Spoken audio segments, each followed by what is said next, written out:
First, I'd like to say thank you to Azura Digitali and the entire team for the invite. This is my first trip to this area in Italy, so, and my apologies, I'm not going to be speaking Italian. But related to digitization, we have many projects ongoing right now within our organization globally related to this. And so one of the key things, and I'm going to go a little bit about who we are first. Our organization provides life cycle mold management software as well as services, outsourced services to our clients globally for molds specifically.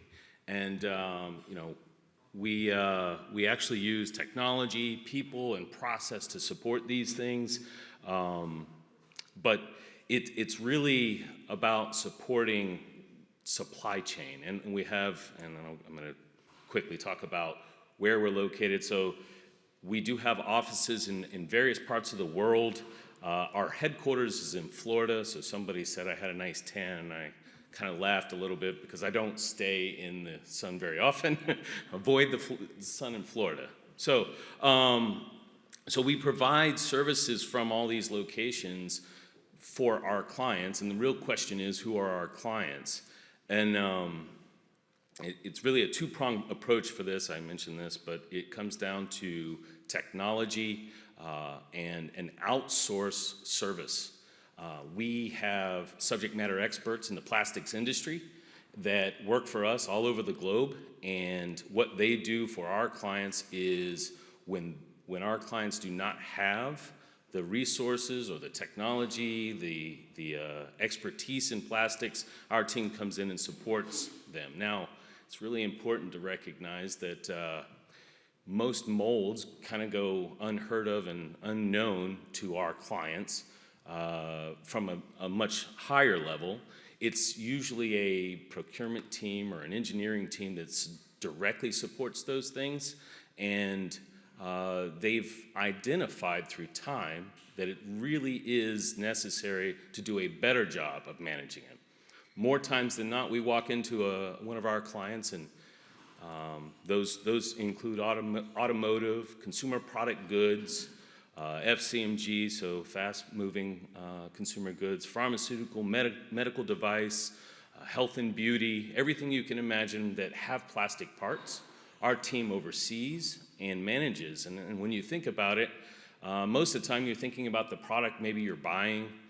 It may have multiple plastic parts in it, or it's simply a bottle that contains the product that you're consuming. And most procurement teams, they really care about beans. They don't care about the actual plastic cap or the bottle that holds, and by the way, the marketing team does, because they made that beautiful bottle, right? But at the end of the day, they don't put a lot of effort into understanding the risks for those parts, those components.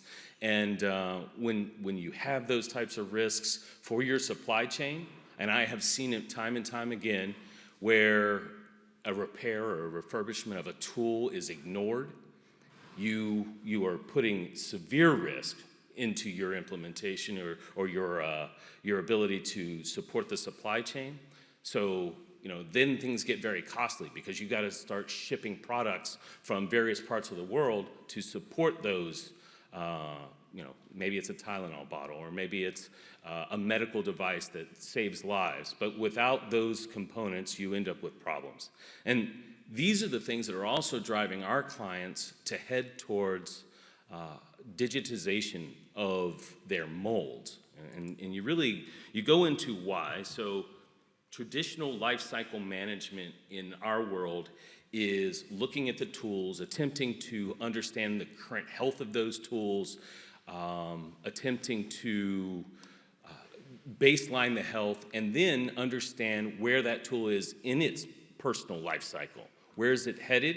When will it get to its end of life? When does it need a refurbishment? How much is it going to cost? And all of those elements are quite manual in today's world.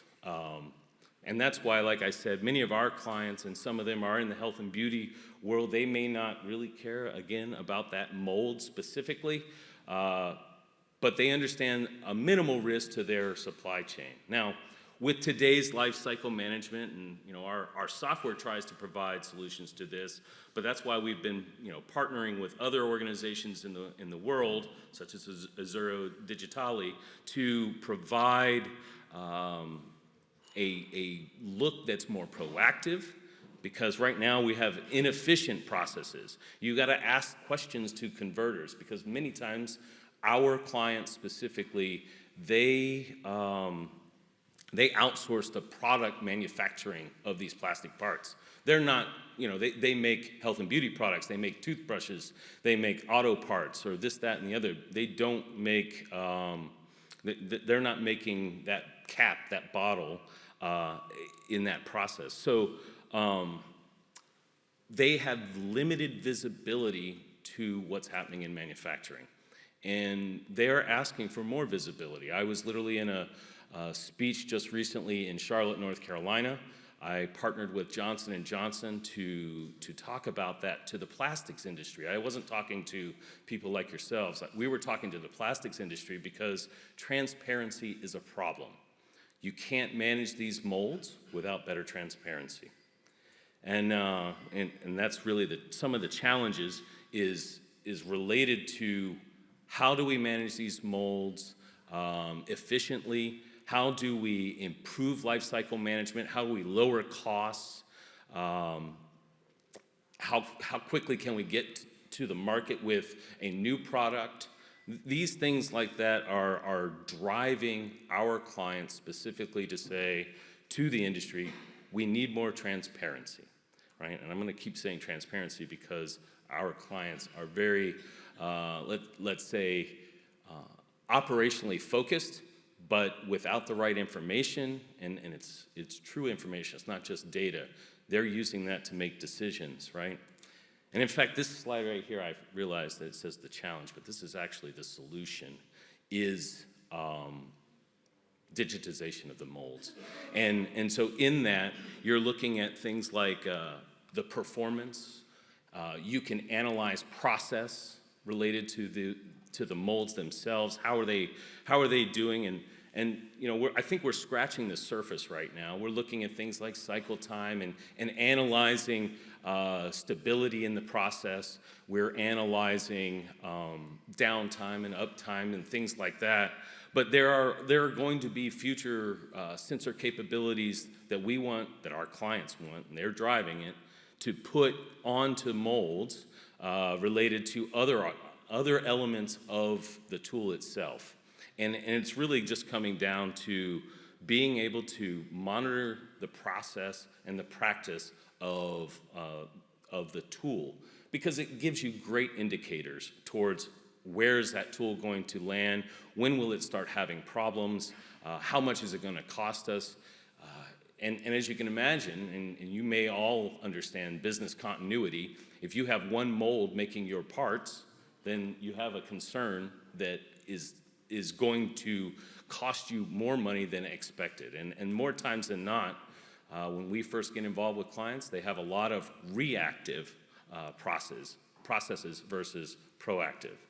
And that's what we see personally inside, and I think I'm running out of time here. But so they are specifically looking at these types of benefits, so cost savings, extending the life of a mold. I don't know if you guys know how much a mold costs, but it is typically $100,000, $200,000. We have molds within our purview that are $1 million, and they're quite large, they're quite complex, and it is those reasons why putting a digital monitor on a mold is important. And I will tell you that I have at least 5 of the top 50 companies in the world that are pushing on us to put digitization on molds. Very quickly.